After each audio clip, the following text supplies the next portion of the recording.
Welcome back to True North Mechatronics. Now that our pedestal mount is locked in, we're ready to start building vertically on our robot. In this episode, we're engineering the vertical frame rail.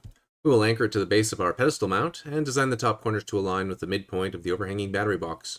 In order to reduce the amount of plastic required by this part and to maintain our overall design aesthetic, we will lightweight the center of this rail with a triangular truss pattern, which also helps to distribute bending stresses and increase the lateral rigidity in a thin profile. Design, engineer, deploy. Let's get into the CAD. Begin by creating a new body and a new sketch on the XY plane. We're going to use the polyline tool and we're going to rough out the outline of our shape here. So bring that across, keeping in mind that if we do this symmetrically, it'll make it easier to constrain it. So our initial shape is going to look something like this. All right. So let's set these 2 points here so that they are equal to each other. And we're going to take and make these two top points so that they are symmetrical with respect to the y-axis. We'll do the same thing with these two bottom points. Bring these out and up a little bit. We're going to make these 2 points down here so that they are symmetrical with respect to the y-axis, and that makes managing the overall shape a little bit easier. And then we're going to add some constraints here. So let's start by setting these 2 points here so that they have a vertical offset of 20 millimeters. We're going to set the bottom so that it's got an overall length of 94 millimeters. We're going to set the side profile to 8 millimeters in length. And let's give this center piece here, let's give that a measurement of 40 millimeters, and point to point on the top, we'll set that to 57 millimeters. We're going to set the top of our frame rail mounts. That'll be 15.5 millimeters. And that leaves the length of the vertical side. We'll put that to 42 millimeters. And we're going to set these two sides so that they are equal in length to each other. And with that, we've fully constrained the outline of our vertical frame rail. We're going to close out of the Sketcher workbench now, and we're going to pad this shape out to 3 millimeters. And now we're going to add some mounting holes, some anchor points. So we're going to add 2 anchor points to the top of the vertical frame rail. These will connect with the sides of the battery box. And then here we're going to have 2 lower anchor points, and these will connect to anchor points that we created on the pedestal mount in the previous video. So we're going to set these 2 points so that they are symmetrical with respect to the y-axis. We're going to set all of these anchor holes so that they have an equal diameter, and that equal diameter will be 2.8 millimeters. We're going to reference the top of our vertical frame rail here, and this set of anchor points will be 6 millimeters offset from the top. And we're going to use a 4 millimeter anchored offset for the bottom. I'm just going to reference the bottom of our shape here. So there we go. There's our 2 points that we're going to reference. And that's going to be 4 millimeters.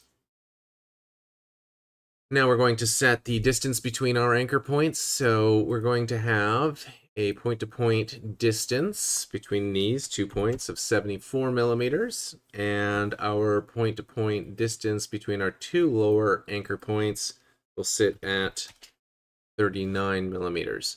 Okay, so with that, our 4 anchor points are fully constrained, and we can close out of the Sketcher workbench, and we're going to pocket these shapes through, accepting the default of 5.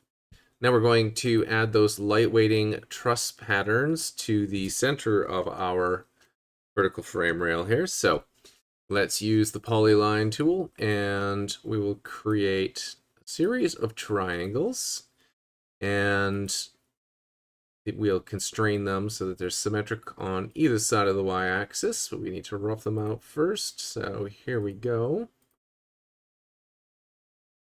And this last triangle completes the pattern. Okay, now we need to attend to the vertical and horizontal constraints. So we missed one here, and that's just it. So we'll add that horizontal constraint.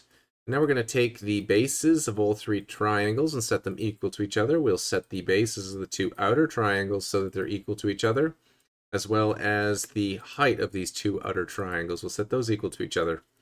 And we'll set the sides of our center triangles so that they are also equal to each other. And now we can add some construction geometry here at the bottom. And we will use the construction geometry to set the distance between the points of our triangle, as well as making it so that all the points at the bottom of the triangles are collinear. Let's make them collinear by first giving them a horizontal constraint. And now we can set that distance by first grabbing all of them and setting them equal in length to each other. And we're going to set that length there to 5 millimeters. Okay, and now what we're going to do is we're going to reference 3 points on our frame rail here.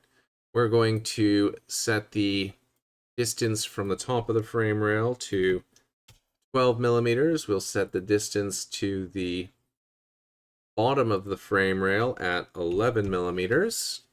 And the top of these central triangles, we'll set that at 4 millimeters. And now we're going to set the point-to-point distance of our two outer edges of these triangles. We're going to set that at 76 millimeters. And we have a little movement here between these two sets of triangles, and we're going to use a parallel constraint to lock those in place. And with that, we now have a fully constrained triangular truss pattern. So we're going to close out of the Sketcher workbench, and we're going to pocket those through. And with that, our vertical frame rail is complete. We now have a highly rigid truss-supported pillar that safely transfers the overhanging load of our battery module straight down into the chassis. In the next video, we are designing the caster housing. This will retain a bearing caster at the rear of the robot under the chassis. We will also design a chassis pitch spacer to perfectly level our robot chassis. Judge your course, build your world. See you in the next one.